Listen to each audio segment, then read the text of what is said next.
Hello everybody, welcome back to my channel, or welcome to my channel. My name is Jordan and I love to talk about anime. Today, I want to talk about Kimi Ni Todoke, which is one of the best romance shows I've watched in recent memory, and I'm excited to talk about it with you guys. This video is unscripted. A couple things I need to say before we start this review. 1. There will be spoilers for Season 1 of Kimi Ni Todoke. 2. If you enjoy the content, please make sure to like and subscribe. And 3, if there's any other shows you want to recommend me, please leave a comment down below. Now without further ado, let's talk about Kimi ni Todoke.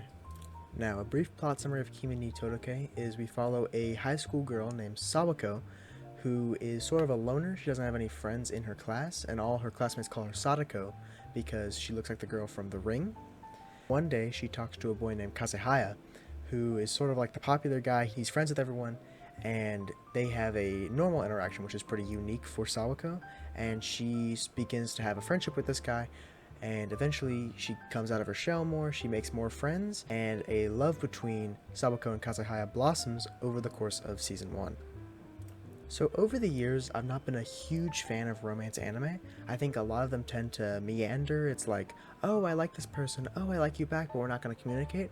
And while Kimi ni Todoke does that, I think that they have other elements that help set it apart from those other more common romance anime. I think one of the big strengths is the sort of friendship aspects, where we see Sawako not only come out of her shell to Kazehaya and begin to fall in love with him, we see her make friends in Yano and Chizuru, who become these really great friends for her. And it's super cute and fun and awesome to see her not only fall in love but make friends as well. And it helps to keep the show fresh, where we have some episodes focusing on Sawako and Kazehaya's romance, we have some episodes focusing on Yano, Chizuru, and Sawako's friendship, and I think that helps keep the show really fresh, really great, and it's one of the many things I enjoyed about the show. So Kimi ni Todoke is first and foremost a rom-com. It's got a lot of romance, a lot of comedy, and I think that's another one of the strengths of this show is most comedy anime, I don't tend to laugh at really easily, but I was laughing audibly at a lot of bits in Kimi ni Todoke. I think one of my favorite characters on the show, Pin, who is the interim homeroom teacher for a lot of the show, he is such a funny character, and I think his dynamic with not just Sawako but with the friend group in general is so great, because he doesn't feel like a teacher, he feels more like an older friend, because he coached Kazehaya and Ryu, who's another friend. He coached both of them for their baseball team, and it's really fun to see him interact with the rest of the group. Another strength of Kimi ni Todoke is how it doesn't just need to focus on Sawako for all its arcs. Near the end of Season 1, we focus on Chizuru and her dynamic with Ryu. Chizuru and Ryu have been friends since they were little kids and are basically like brother and sister. Ryu has feelings for Chizuru, but Chizuru does not reciprocate them. Chizuru actually has feelings for Ryu's older brother. Ryu's older brother comes back for New Year's, but Ryu's older brother is engaged to another woman, which causes a lot of strife and problems for Chizuru, and we see this really interesting couple episodes focusing more on Chizuru's struggles with this man that she's been in love with for so long, for so much of her life. We see her come to terms with the fact that she needs to move on, that she can still, appreciate this man, appreciate the things that he had given her without pursuing him romantically. It was such an interesting arc. Her character had mostly been a joke character up until then, being one of Sawako's friends, but she played more for laughs, with her being kind of dumb and more focused on sports than, traditional girly things. And I think this made her character so much more three-dimensional, made her feel real. And that's just another thing that's so great about Kimi ni Todoke. Now, I'm at a bit of a conundrum on how to continue Kimi ni Todoke. I can either continue to watch the anime, which is a much easier option, or I can purchase the manga. Now, I love manga, and I know that Kimi ni Todoke is quite long. I believe it's about 30 volumes, and I think Season 1 covers up to volume 7 or 8. You can fact check me if I'm wrong. I don't know if the anime covers all of the story, while I know the manga is finished. So let me know down in the comments if you think that I should go out and buy the manga, or if I should continue to watch the anime. I know this video is a lot shorter than my orb review was.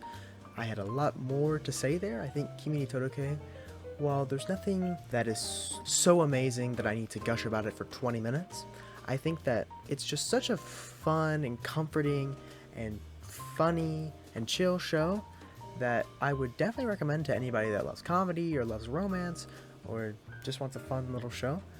My only couple of things I didn't like about the show would be pacing can be a little bad at sometimes. I feel there were some points where I was kind of falling off the show and was like, well, they're not really advancing the plot, and that might be a problem if I do continue to watch season 2. I might start getting kind of mad that they're not actually advancing the romance, but I don't know. I can't say anything until I've actually watched the season.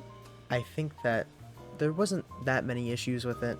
I'm trying to think of some right now as I'm here talking, and I really can't think of anything, which is a good thing for the show, I guess. The final rating that I would give Kimi Ni Todoke is a 9 out of 10. Now, that may seem high at first, but I think for me, this show just struck a chord with me where, while I haven't watched a ton of romance anime, I'd say, compared to other genres, I think this one just really showed me the peaks of romance anime. Has definitely made me more willing and more excited to go out and check out more romance anime. This show really opened my eyes to a whole new genre that I hadn't explored that much, and for that I can't thank it enough.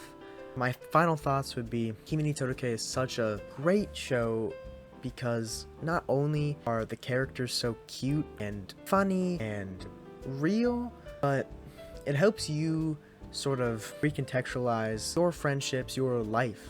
Like, we see Sawako, who is living her life as a loner for so many years, and it's mostly played for laughs in the show, but when you step back to think about it, it's really sad. This girl spent years and years and years just with no one really to hang out with, to spend time with, to just talk to, and I think it makes me, value my own friendships a lot more than I would have otherwise. And I love anime that you can take away a lesson from or take away something that changes your worldview a bit, and this is one of those shows. I'd rather watch a bad show that changes my life's view than watch a decent show that is basically just slop. It doesn't change anything for me. It just looks nice. And for all those reasons, I would rate Kimi ni Todoke a 9 out of 10. Thank you for watching this video. It was a lot shorter than my previous review. I hope that you guys enjoyed it. Again, sorry for the scuffed quality on any of this. I'm trying to get better. If you didn't check out my manga haul, I posted a YouTube short with my first ever manga haul. I plan to make more videos about manga in the future. If you have any recommendations for shows, leave those down in the comments. I will try to upload more consistently, but school is starting for me soon, so I don't know how consistently I can upload. Thank you for watching, and yeah, farewell.